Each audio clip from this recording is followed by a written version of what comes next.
Good morning, students. We were doing first chapter of class 9th biology, that was improvement in food resources. इसके अंदर हमने crop variety improvement पढ़ा था कल. आज हम पढ़ेंगे क्रॉप प्रोडक्शन मैनेजमेंट कि जो क्रॉप प्रोड्यूस हो रही हैं फील्ड के अंदर उनकी प्रॉपर ग्रोथ के डेवलपमेंट के लिए हम क्या मैनेजमेंट लगा सकते हैं, उसको बोलते हैं क्रॉप प्रोडक्शन मैनेजमेंट. तो it refers to controlling the various aspects of crop production to obtain maximum yield, कि ज़्यादा से ज़्यादा पैदावार प्रोड्यूस करने के लिए हम जो है कंट्रोल मैनर में इसके विभिन्न पहलुओं पे बात करते हैं. It has the following 3 components. इसके मेन 3 कंपोनेंट हैं. सबसे पहले nutrient management.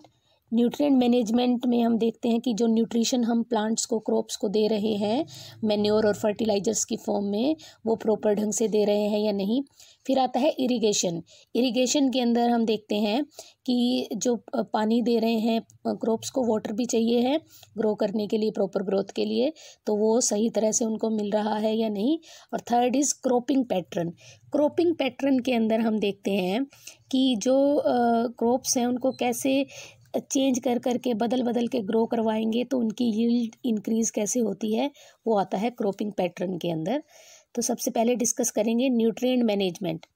It means controlling the selection, timing and amount of nutrient supply to the crops, कि क्रॉप्स को हम कैसे सही टाइम पे न्यूट्रिएंट दे के कितना अमाउंट देना है और कौन सा न्यूट्रिएंट देना है, ये हम डिसाइड करते हैं. सबसे पहले these inorganic element required by crops for their growth are and metabolism are called nutrient, कि जैसे हम ह्यूमन बींग्स को प्रॉपर अपनी ग्रोथ के लिए न्यूट्रिएंट चाहिए होते हैं, विटामिन, मिनरल्स, इसी तरह प्लांट्स को भी चाहिए होते हैं.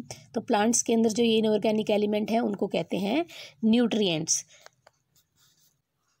ये जो न्यूट्रिएंट है प्लांट्स के अंदर, इन न्यूट्रिएंट्स को 2 कैटेगरी में बांटा जाता है. पहले असेंशियल न्यूट्रिएंट्स हैं, non essential. Non essential nutrient वो होते हैं जो प्लांट्स अपने अंदर खुद प्रिपेयर कर लेता है, बाहर से लेने की ज़रूरत नहीं है, उसके अंदर प्रेजेंट होते हैं. और असेंशियल एलिमेंट वो होते हैं जो बाहर से सप्लाई करने पड़ते हैं प्लांट्स को. और टोटल 40 जो एलिमेंट्स प्रेजेंट है प्लांट में, उनमें से 16 जो है वो असेंशियल है. असेंशियल का मतलब जो हमें बाहर से सप्लाई करने पड़ेंगे प्लांट्स को. और इन 16 में से जो 13 एलिमेंट्स हैं वो सॉइल सप्लाई करती है, 1 जो है वो वाटर सप्लाई करता है, हाइड्रोजन वाटर से मिलती है, एंड एयर से भी 2 न्यूट्रिएंट मिलते हैं, that is carbon and oxygen. ठीक है. अब जो है एयर के अंदर तो नाइट्रोजन भी होता है, लेकिन उस नाइट्रोजन को प्लांट यूज़ नहीं कर पाते. एयर वाली नाइट्रोजन को पहले उसको कन्वर्ट करना पड़ता है किसी और फॉर्म में, नाइट्रेट में, अमोनिया में, तब प्लांट उसको यूज़ कर सकते हैं with the help of soil. ठीक है. अब असेंशियल एलिमेंट्स जो हैं, जो बाहर से सप्लाई करते हैं हम प्लांट्स को, उनको 2 कैटेगरी में बांटा जाता है, that is macronutrients and micronutrients. आपकी बुक के अंदर ये टेबल दी हुई है डिफरेंस की, मैक्रोन्यूट्रिएंट्स और माइक्रोन्यूट्रिएंट की. आपको वो डिफरेंस की फॉर्म में करना है, पेज नंबर 7 पे दिया हुआ है. कि तो मैक्रोन्यूट्रिएंट्स क्या होते हैं? They are required in large quantities. Plants को जो ज़्यादा अमाउंट में चाहिए होते हैं वो उनको बोलते हैं macronutrients. Micronutrients they are required in very small amount. Concentration of which macronutrient in plant is more than 1 milligram per gram, कि उनकी बॉडी के पर ग्राम में उनको 1 मिलीग्राम मैक्रोन्यूट्रिएंट चाहिए होते हैं, लेकिन माइक्रोन्यूट्रिएंट की कंसंट्रेशन 1 मिलीग्राम से कम होती है. They take part in building of plant body and different protoplasmic structure, की प्लांट की बॉडी के अंदर उनकी बॉडी की ग्रोथ के लिए मैक्रोन्यूट्रिएंट चाहिए होते हैं, लेकिन माइक्रोन्यूट्रिएंट ऐसा कोई फंक्शन परफॉर्म नहीं करते हैं. They have no significant role in enzyme activity and electron transport, कि एंजाइमिक रिएक्शन जितने भी होते हैं प्लांट के अंदर, मैक्रोन्यूट्रिएंट उनमें कोई रोल प्ले नहीं करते, लेकिन माइक्रोन्यूट्रिएंट वहाँ पर इंपॉर्टेंट रोल प्ले करते हैं. They are involved in enzyme activity and electron transport. Example macronutrient के आपको याद रखने हैं, नाइट्रोजन, फॉस्फोरस, पोटेशियम, NPK बोलते हैं इन तीनों को, NPK, calcium, magnesium and sulphur. These 6 are macronutrient. Micronutrients कौन से हैं? Iron, manganese, boron, zinc, copper, molybdenum, chlorine. तो ये आपको माइक्रोन्यूट्रिएंट और मैक्रोन्यूट्रिएंट में डिफरेंस करना है. अब जो ये मैक्रोन्यूट्रिएंट या माइक्रोन्यूट्रिएंट हैं, असेंशियल एलिमेंट जिनको कहा है हमने, these are fulfilled by manures and fertilizers. Plant को हम कहाँ से अवेलेबल करवाते हैं, या तो मैन्योर डाल के या फर्टिलाइजर्स। तो वन बाय वन अभी देखते हैं मैन्योर्स क्या हैं और फर्टिलाइजर्स क्या हैं। Manures are natural fertilizers which provide nutrients and organic matter to the crops. कि मैन मेड होती है मैन्योर जो है, जिसको देसी खाद बोलते हैं, ये प्लांट्स को न्यूट्रिशन भी देते हैं और ऑर्गेनिक मैटर होता है ह्यूमस, जो मिट्टी के अंदर ऑर्गेनिक मैटर ऐड करवाता है। मैन्योर्स जो हैं, अब इसके टाइप होते हैं आगे further. It is divided into 3 types. First is farm yard manure, FYM। It is the decomposed mixture of cattle excreta. कि जो एनिमल फार्म बने हुए होते हैं, एग्रीकल्चर लैंड में ही एनिमल फार्म बने हुए होते हैं, वहाँ पर जो पशु हैं उनका, जो कैटल्स हैं उनका एक्सक्रीटा, यूरिन, उनका जो डंग है, वो वेस्ट मटेरियल वहाँ पर जो इकट्ठा होता है उसको कलेक्ट किया जाता है। तो कैटल एक्सक्रीटा, यूरिन, लिटर, पेड़ पत्ते जो पेड़ों के गिरे हुए होते हैं पुराने, and left over organic matter, और बचा हुआ जो उनका चारा वगैरह पड़ा हुआ होता है उसको, जो उनके फोडर क्रॉप्स हैं, जो चारा है वो बचा हुआ होता है, उन सबको इकट्ठा करके उसको मैन्योर में कन्वर्ट करवाया जाता है।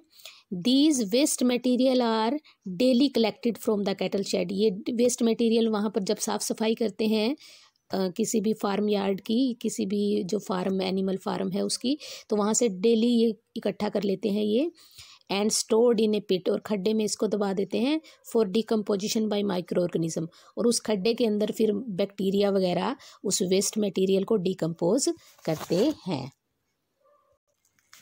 Next is compost. Compost is prepared from farm and town refuse.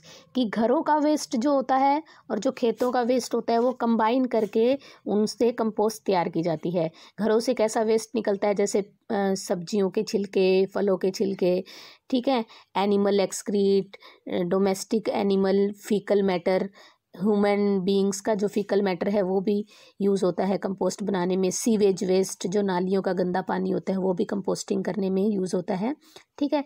तो composting is a biological process in which both aerobic and anaerobic micro organism decompose the organic matter. कि इसके अंदर फिर जो कंपोस्ट है इसके लिए भी एक पिट बनाया जाता है, खड्डा बनाया जाता है, लेकिन वहाँ पर कंपोस्ट को बनने में 3 to 6 मंथ लगते हैं, जबकि मैन्योर जल्दी बन जाती थी 2-4 दिनों में। तो ये जो 3 to 6 मंथ लगते हैं, इस दौरान उस कंपोस्ट के अंदर जो है एरोबिक बैक्टीरिया भी प्रोड्यूस होते हैं, एनएरोबिक बैक्टीरिया भी प्रोड्यूस होते हैं, और वो पूरी तरह से ऑर्गेनिक मैटर को डिकम्पोज करते हैं। Next is green manure. अब देखो ग्रीन मैन्योर क्या होती है कि कई क्रॉप्स ऐसी होती हैं, कोई ऐसी फसलें उगाते हैं खेत में, फिर उनको सिर्फ मिट्टी में मिक्स करने के लिए ही ग्रो करवाते हैं, फिर मशीन चला के या हल चला के उन ग्रीन क्रॉप्स को सोइल के अंदर मिक्स कर दिया जाता है।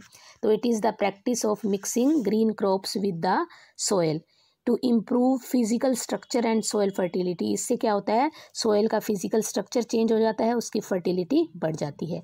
A green manure crop supplies nitrogen and phosphorus. अब ग्रीन मैन्योर जो है वो ग्रीन मोस्टली दाल वाले पौधे होते हैं ये, और ये जो है नाइट्रोजन ऐड करते हैं सोइल के अंदर। एग्जाम्पल वो क्या है ग्रीन मैन्योर्स के, ढैंचा यूज़ किया जाता है हमारे यहाँ नॉर्थ इंडिया में, सन हेम्प, जूट की क्रॉप होती है जो, ग्वार, लोबिया, मसूर, बरसीम, ये चीज़ें जो हैं ये सोइल के अंदर इनको मिक्स करने से सोइल की फर्टिलिटी इंक्रीज़ हो जाती है। ये थी मैन्योर के 3 types. Next is fertilizers.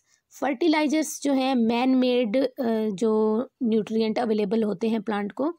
Fertilisers provide plant nutrients like nitrogen, phosphorus and potassium. अब ये फर्टिलाइज़र मैन मेड हैं, तो मैन जो है अब अकॉर्डिंगली अपनी मर्जी से कितना अमाउंट नाइट्रोजन, फॉस्फोरस और पोटेशियम का डालना है वो डालते हैं उसके अंदर। Excessive use of fertilizers pollute water bodies and cause eutrophication. कि बहुत ज़्यादा अगर फर्टिलाइजर्स का, केमिकल खादों का यूज़ करते हैं तो ये केमिकल खादें जब खेतों में पानी डालते हैं तो पानी के साथ बह के मेन वाटर बॉडीज़ में, नदियों में, नहरों में आ जाता है वो फर्टिलाइज़र। और उन नदियों नहरों में रहने वाले जो फिशेज़ हैं या और वाटर ऑर्गेनिज्म हैं, उनके रहने लायक अब वो पानी नहीं रहता। वो सारी की सारी ऑक्सीजन जो है वो फर्टिलाइजर्स यूज़ कर लेते हैं डिकम्पोज होने में, और वहाँ वाले पानी वाले ऑर्गेनिज्म को ऑक्सीजन नहीं मिल पाती, तो फिशेज़ जो हैं वो डाई होना शुरू हो जाती हैं। इसको बोलते हैं यूट्रिफिकेशन। और एक चीज़ और, इस यूट्रिफिकेशन की वजह से फर्टिलाइज़र जो पानी में ऐड हुए हैं उनकी वजह से वहाँ पर अनवांटेड जो है प्लांट्स ग्रो करना शुरू कर देते हैं वाटर बॉडी को, या काई वगैरह ग्रो करना शुरू कर देती है जो पूरी वाटर बॉडी को कवर कर लेती है ऊपर से, और जो है अंदर रहने वाले ऑर्गेनिजम्स को ऑक्सीजन नहीं मिल पाता। इसको बोलते हैं यूट्रिफिकेशन। अब जो है मैन्योर और फर्टिलाइजर्स के बीच में आपको डिफरेंस करना है, ये भी आपकी बुक के अंदर टेबल में दिया हुआ है।